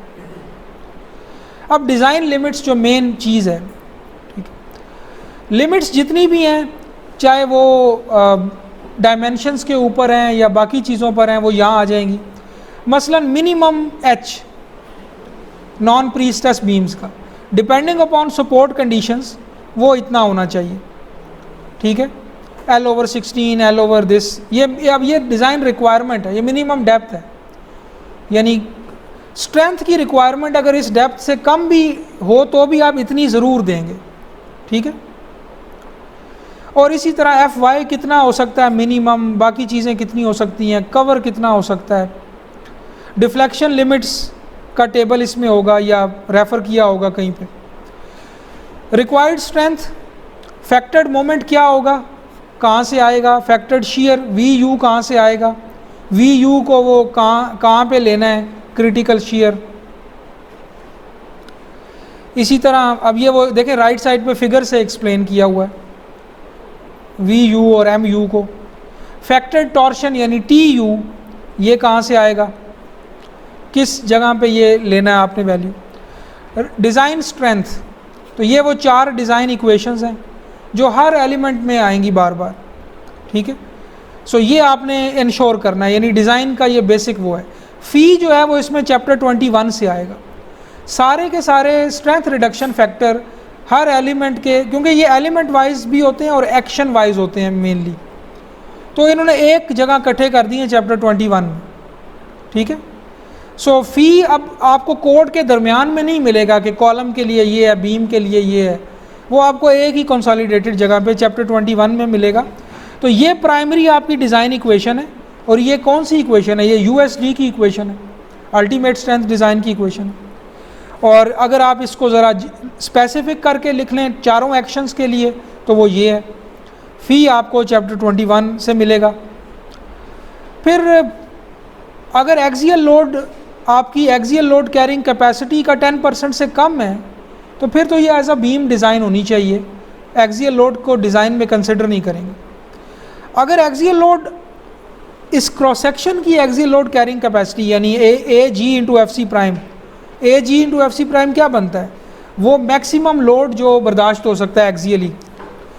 0.1 ऑफ दैट नंबर अगर यूँ हो तो फिर आप इसको एज अ कॉलम डिज़ाइन करेंगे इस क्रॉस सेक्शन, फिर इसको बोथ एक्सियल लोड और मोमेंट दोनों के लिए इकट्ठा डिज़ाइन करेंगे। लेकिन अगर ये पहली सूरत हाल है तो आप इसको सिर्फ M पे डिज़ाइन कर देंगे, ठीक है। इसी तरह देखें VN जो है वो चैप्टर 22 में कैलकुलेट होने का तरीका बताया हुआ है। चैप्टर 22 क्या था, सेक्शनल स्ट्रेंथ। इसी तरह MN भी जो जिधर आएगा उसको चैप्टर 22 को रेफ़र करेगा। वो MN shall be calculated in accordance with chapter 22, ठीक है। इसी तरह यहाँ पर भी MN। तो सेक्शनल स्ट्रेंथ वो जो चारों हैं MN, VN, TN और PN, ये आपको उस चैप्टर 22 में मिलेंगी। इसी तरह टॉर्शन में ये जो भी टॉर्शनल स्ट्रेंथ है TN जो है वो चैप्टर 22 में मिलेगा, लेकिन टॉर्शन की बेसिक डिज़ाइन इक्वेशन यहाँ पे आ गई। इसी तरह PU का भी यही मामला है, ठीक है, राइट साइड पे डिटेल से एक्सप्लेन किया हुआ है। रीइंफोर्समेंट लिमिट्स अपर लोअर, ज़ाहिर है अपर की जो रिक्वायरमेंट है वो डक्टिलिटी को आई थिंक देख के बनाई गई होगी। बहुत ज़्यादा रीइंफोर्समेंट कर दें आपका फेलियर कंप्रेशन वाली साइड शिफ्ट हो जाएगा, फेलियर ब्रिटल हो जाएगा, एलिमेंट डक्टाइल नहीं रहेगा। और लोअर की रिक्वायरमेंट श्रिंकेज और टेम्परेचर वगैरह की से गवर्न हो रही होगी, ठीक है। तो इसका मतलब है कि जो भी डिज़ाइन रीइंफोर्समेंट आपके डिज़ाइन इक्वेशन से कैलकुलेट होके आई है वो इस रेंज में होनी चाहिए। तो बीम के लिए जो रेंज है वो अब इस सेक्शन 9.6 में दी गई है। मिनिमम इतना होना चाहिए, AS मिनिमम, वो नीचे एक्सप्रेशन आ जाएगी उसकी, ठीक है। असल में जो मिनिमम है वो 2A और B के लार्जर को लेना है आपने। तो A ये है, B ये है। अब कभी मुझे टाइम मिला तो मैं आपको इन एक्सप्रेशंस की डेरिवेशन भी दिखाऊंगा कि ये किस प्रिंसिपल पे बनाई गई हैं। आपको सिर्फ एक आइडिया, एक वन लाइनर इसका दे देता हूँ कि देखें हर जो लिमिट कोड में लगाई जाती है वो असल में डिज़ाइन और कैपेसिटी को बैलेंस करके ही बैक एंड पे बनाई गई होती है, और हमें वो उसकी शक्ल ऐसी होती है कि लग नहीं रहा होता कि ये डिज़ाइन और क्योंकि ये इक्वेशन तो बड़ी अच्छी समझ आती है, MN fee MN should be greater then MU। तो ये तो डिज़ाइन और कैपेसिटी दोनों साइडों पे नज़र आ रही हैं। एक साइड सॉरी डिमांड और कैपेसिटी, ये एक तरफ कैपेसिटी है, ये डिमांड है। So demand capacity should be greater then demand. लेकिन जो इस किस्म की आपको रादर एब्स्ट्रैक्ट किस्म के रिक्वायरमेंट्स लग रही होती है ना, मसला वो कह रहा है कि मिनिमम जो है वो इतनी आपने लाजमी देनी है 200/FY BWD। अब बज़ाहिर इसकी कोई सेंस नहीं लग रही कि ये कैसे बनाया गया होगा, ठीक है। लेकिन असल में अगर आप इसको कमेंट्री में जाएं और फिर जो इसके इंटरमीडिएट डॉक्यूमेंट्स हैं इसी कमेटी के वो देखें तो आपको पता चलेगा कि ये भी डिमांड और कैपेसिटी को ही बैलेंस करके शर्त रखी गई है। वो इस तरह कि लेट से कि आपने डिफ़ाइन करें पहले कि मिनिमम रीइंफोर्समेंट क्या होनी चाहिए। वो होनी चाहिए जो श्रिंकेज स्ट्रेसेस को या टेम्परेचर स्ट्रेसेस को रेजिस्ट करे। ये मिनिमम की डेफिनेशन आपने रख दी। तो अब आप बाकायदा मैथमेटिकली वो रीइंफोर्समेंट कैलकुलेट करेंगे श्रिंकेज स्ट्रेसेस को रेजिस्ट करने के लिए, ठीक है ना। वो रीइंफोर्समेंट इक्वेट करेंगे आप कि वो क्या, एक तरफ श्रिंकेज स्ट्रेसेस रखेंगे जो अप्लाइड हैं यानी डिमांड है, और दूसरी तरफ उसके अगेंस्ट जो मटेरियल के अंदर श्रिंकेज की कैपेसिटी है वो रखेंगे, और वो उस रीइंफोर्समेंट की शक्ल में होगी वो कैपेसिटी, और उससे फिर एक AS मिनिमम कैलकुलेट करेंगे, ठीक है। सो असल में वो फिर आपको उसको जो फाइनल एक्सप्रेशन आएगी उसको थोड़ा सिंपल करके उसको राउंड ऑफ वगैरह करके उसको एज अ लिमिट कोड में डाल दिया जाएगा। तो इसका मतलब है जो बज़ाहिर सीमिंगली आर्बिट्ररी रिक्वायरमेंट्स होती हैं कोड की, इनके पीछे इसी तरह की डिमांड और कैपेसिटी का बैलेंस होता है, यानी इनके पीछे रैशनल होता है। ऐसा नहीं है कि बहुत सारी बीम्स टेस्ट की गई और उसके बाद डेटा को देख के फैसला किया गया कि एक मिनिमम स्टील तो लाजमी होना चाहिए और उसको B, D और FY का फंक्शन करार दे के बना दिया गया। ऐसा नहीं है, बल्कि ये एक्सप्रेशन की कोई बेसिस होगी, बस ये 200 को ज़रा राउंड ऑफ कर दिया गया है, ठीक है। लेकिन इसकी कोई फॉर्म पीछे एनालिटिकल फॉर्म होगी, बाद में उसको ज़रा राउंड ऑफ करके ये लिमिट दे दी गई है। इसी तरह अब ये मिसाल आप किसी पे भी लगा लें, ये जो ऊपर एक्सप्रेशन है, मतलब मिनिमम स्टील को √FC प्राइम पर क्यों रिलेट किया गया उसके साथ, ठीक है। आप अगर इसकी खोज करें इस फार्मूला की तो पता चलेगा कि ये किसी डिमांड को किसी कैपेसिटी के साथ इक्वेट करके बनाई गई है, ठीक है। सो प्री स्ट्रेस्ड बीम्स में ये मिनिमम की रिक्वायरमेंट डिफरेंट है, उसका अलग सेक्शन है। मिनिमम शीयर रीइंफोर्समेंट, ठीक है। सो अभी इसमें भी ये AV मिनिमम का फार्मूला आपको मिल जाएगा, ठीक है।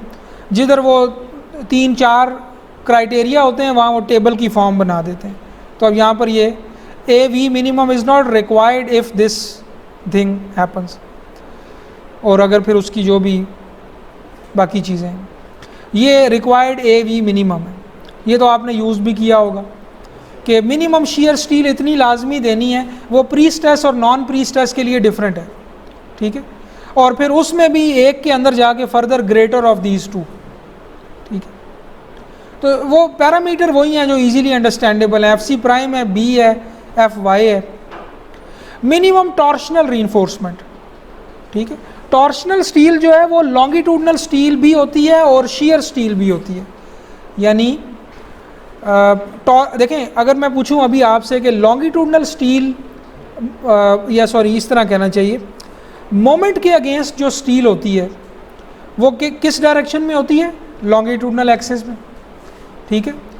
शेयर के अगेंस्ट जो स्टील होती है वो कैसे होती है? वो स्टरअप्स की शक्ल में होती है, क्रॉस सेक्शन को राउंड करती है और कुछ कुछ स्पेसिंग के बाद। और अगर मैं कहूँ कि टॉर्शन के अगेंस्ट स्टील कैसी होगी, तो वो क्या आंसर होगा इसका? ये नया टॉपिक है आपके लिए। टॉर्शन के अगेंस्ट जो स्टील होगी वो दोनों होंगी, ये यानी वो शेयर स्टील में भी कुछ इजाफा करेगी टॉर्शन, और लॉन्गिट्यूडनल स्टील में भी इजाफा करेगी। अब ये आपने ख़ुद बाद में सोचना है कि ऐसा क्यों है।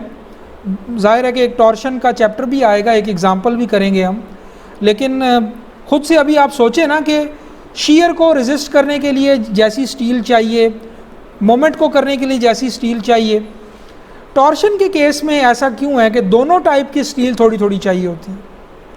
तो अगर आपकी बीम पे टॉर्शन भी आ रही है और आपने उसको डिज़ाइन करना है, तो उसका आउटपुट क्या होगा? थोड़ा सा लॉन्गिट्यूडनल स्टील में भी इजाफा हो जाएगा और थोड़ा सा शेयर रीइंफोर्समेंट में भी इजाफा हो जाएगा, ट्रांसवर्स स्टील में भी। लेकिन उसके ऊपर भी कोई मिनिमम लिमिट्स हैं, ठीक है।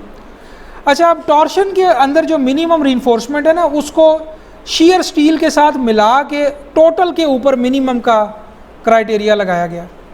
तो आप देखें वर्डिंग है, if torsional reinforcement is required, minimum transverse reinforcement यानी शेयर वाली ए वी और जो टॉर्शन वाली है ए टी, उस टोटल के ऊपर फिर एक मिनिमम का लिमिट लगा दी गई है, क्योंकि उनको पता है कि टॉर्शनल स्टील असल में शेयर की तरह ही दी जाएगी, मतलब वो स्टरअप्स ही होंगी वो भी, और इसी तरह लॉन्गिट्यूडनल भी इसमें आ जाएगी। सो देखें, ये जो ए एल मिनिमम है ये भी टॉर्शन की स्टील ही है, लेकिन ये लॉन्गिट्यूडनल स्टील है, ठीक है।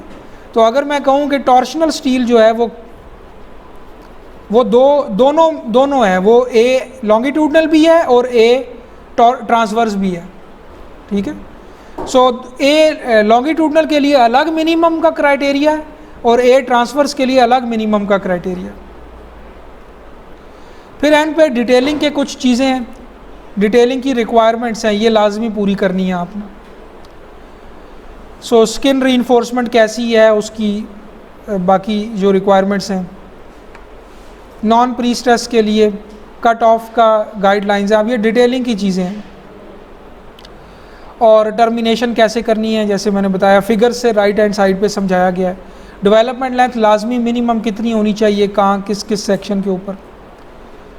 और उसके बाद प्री स्ट्रेस के लिए कुछ रूल्स हैं। बीम्स के केस में बात करें, प्री स्ट्रेस की भी टॉर्शन, प्री स्ट्रेस की भी शेयर रीइंफोर्समेंट, या वो सेक्शन चल रहे हैं। और एंड पे आई थिंक डीप बीम्स का भी एक सेक्शन होगा इसमें। अच्छा, इसमें ये क्योंकि वन वे जॉइस्ट सिस्टम भी बीम के तौर पे डिज़ाइन होते हैं, तो उनकी भी एक सेक्शन है। और एंड पे ये 9.9 जो है ये डीप बीम्स के लिए है कि आपकी अगर बीम जो है वो एक ख़ास क्राइटेरिया पूरा करे, डीप बीम की कैटेगरी में आ जाए, तो फिर उसको कैसे डिज़ाइन करेंगे, कहाँ कहाँ फ़र्क पड़ेगा, ठीक है। सो ये एंड पे डीप बीम्स की चंद गाइडलाइंस थी। इसी तरह का चैप्टर कॉलम का भी है, इसी तरह का शेयर वॉल का भी है, फाउंडेशंस का भी है, प्लेन कंक्रीट का भी है, स्लैब का भी है। तो अब मैं चाहता हूँ एंड पर सिर्फ एक चीज़ देखते हैं कि स्ट्रेंथ रिडक्शन फैक्टर कहाँ पे हैं, और ये जो MN, VN, TN के फार्मूला कहाँ पे हैं, बिकॉज ये आपकी बेसिक डिज़ाइन इक्वेशन में बार बार कैलकुलेट होंगे, ठीक है। तो वो चैप्टर 22 है आई थिंक, जिसमें ये दोनों चीज़ें कंबाइंड हैं।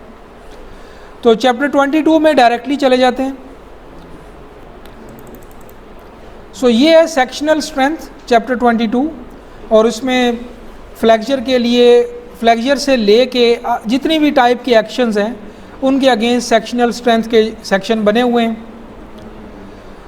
सो इसमें अगर मैं आगे डायरेक्टली किसी एक्सप्रेशन पे चला जाऊं तो इसमें सबसे पहले तो MN के लिए है, फ्लेक्चर के लिए, और उसमें ज़ाहिर है कि MN को कैलकुलेट करने के लिए जो फ्लेक्चरल थ्योरी है उसमें बेसिक असम्पशन विटनी के इक्विवेलेंट स्ट्रेस ब्लॉक की है।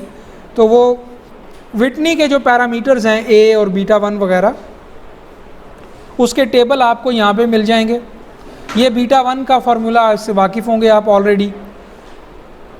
ये एक मल्टीप्लायर है जो न्यूट्रल एक्सिस डेप्थ के साथ मल्टीप्लाई होके विटनी के इक्विवेलेंट रेक्टेंगुलर ब्लॉक की डेप्थ बन जाता है। सो आपको पता है A is equal to β1c, where C is actually the neutral axis depth. तो एक्चुअल न्यूट्रल एक्सिस डेप्थ तो C होगी, लेकिन आप C तक उसको ब्लॉक नहीं बनाएंगे, आप उसको A तक बनाएंगे, A, और A इक्वल होगा β1 इंटू C। सो β1 0.85 से 0.65 के बीच में है, ठीक है, डिपेंडिंग अपॉन FC प्राइम। तो बीच में अगर होगा तो आप इंटरपोलेट कर लेंगे या ये इक्वेशन लगा लें, एक ही बात है। सो वो कह रहे हैं कि MN को 22.2 की इजम्पशन के मुताबिक, यानी विटनी की इजम्पशन के मुताबिक कैलकुलेट किया जाएगा, ठीक है। इसी तरह अगर कंबाइंड एक्सियल फ्लेक्चरल स्ट्रेंथ है तो उस केस में, यानी कॉलम के केस में एक्सियल लोड क्या हो सकता है, ये फार्मूला अवेलेबल है, PNT मैक्स, ठीक है, maximum net axial tensile. One way shear VN कहाँ से आएगा, VN असल में VC और VS का सम होगा। VC की एक्सप्रेशन नीचे आ जाएगी, VS की एक्सप्रेशन नीचे आ जाएगी। सो ये VU तो इससे कम होना ही चाहिए, ये तो रिक्वायरमेंट है, बट ये देखें कुछ लिमिट्स हैं।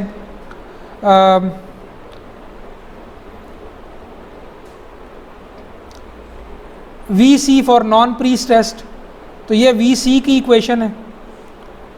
इसी तरह आगे VS की भी आ जाएगी, ये VS है अप्रॉक्सीमेट फार्मूला अगर यूज़ करना चाहें, इससे आप वाकिफ़ होंगे ऑलरेडी। फिर इसी तरह ये VC ही चलता जा रहा है, ये VS है, इससे भी आप एक्सप्रेशन से ऑलरेडी फेमिलियर हैं। ये वो कंपोनेंट है जो शीयर स्टील आपको प्रोवाइड कर रहा है शीयर स्ट्रेंथ का, ठीक है। सो ये जो VS है ये असल में AV का फंक्शन है, जितनी शीयर इन्फोर्समेंट देंगे VS उतना ज़्यादा हो जाएगा, और बेसिकली तो आप डिज़ाइन इस इक्वेशन से करते हैं, ठीक है। सो ये आपको ऑलरेडी फेमिलियर है। अगर इस एक्सप्रेशन को यूज़ करना चाहें जो ज़्यादा डिटेल्ड है। इसी तरह टू वे शीयर के लिए भी एक्सप्रेशन अवेलेबल होंगे, पंचिंग शीयर के लिए उसको अब स्किप करते हैं, और फाइनली फिर आपके पास टॉर्शन के लिए भी एक्सप्रेशंस अवेलेबल होंगे।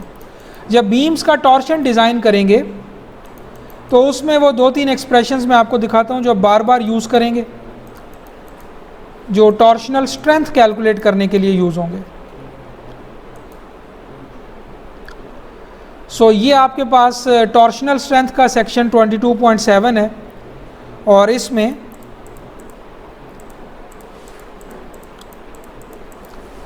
ये वो एक्सप्रेशन है। थ्रेशोल्ड टॉर्शन एक कहलाती है, जो आपको डिफ़ाइन करूँगा मैं जब टॉर्शन का चैप्टर पढ़ेंगे। तो ये वो इन फार्मूला से थ्रेशोल्ड टॉर्शन आएगी हॉलो के लिए, सॉलिड के लिए। फिर एक क्रैकिंग टॉर्शन इस्तेमाल होगी आपके टॉर्शन के डिज़ाइन में, वो इन एक्सप्रेशन से कैलकुलेट होगी। Pre stress, non pre stress सब के लिए डिफरेंट फार्मूला है। नॉर्मल बीम है तो ये A इस्तेमाल होगा टॉप पे। अब टॉर्शनल स्ट्रेंथ TN ये कैसे कैलकुलेट होगा, तो ये वो दो प्राइमरी इक्वेशंस हैं जो आपको TN प्रोवाइड कर रही हैं। टॉर्शनल डिज़ाइन में ये TN इक्वेशन के एक साइड पे होगा, ठीक है। तो आप TN को TU से बैलेंस करके टॉर्शनल स्टील निकालेंगे, ठीक है। सो आप देखें, एक में ये ट्रांसवर्स स्टील इस्तेमाल हो रहा है TN को बनाने में, और एक में लॉन्गिट्यूडनल स्टील इस्तेमाल हो रहा है। तो इसका मतलब है दोनों टॉर्शनल स्ट्रेंथ्स को, जो कि ट्रांसवर्स स्टील से आ रही है और जो लॉन्गिट्यूडनल स्टील से आ रही है, ये दोनों बारी बारी डिमांड के साथ इक्वेट होंगी और एक से लॉन्गिट्यूडनल स्टील कैलकुलेट होगी, एक से ट्रांसवर्स स्टील कैलकुलेट होगी। सो आई थिंक ये इनफ इंट्रोडक्शन है आपके लिए इस डॉक्यूमेंट का, इसको फर्दर पढ़ें और इस पर मैं बार बार आता भी रहूँगा, इसकी ये डिफरेंट सेक्शंस पर बार बार आता भी रहूँगा। सो आई थिंक ये सेशन यहीं पे एंड करते हैं। अगर आपको कोई फर्दर इसमें चाहिए हो तो नेक्स्ट क्लास से पहले मुझसे पूछ लें।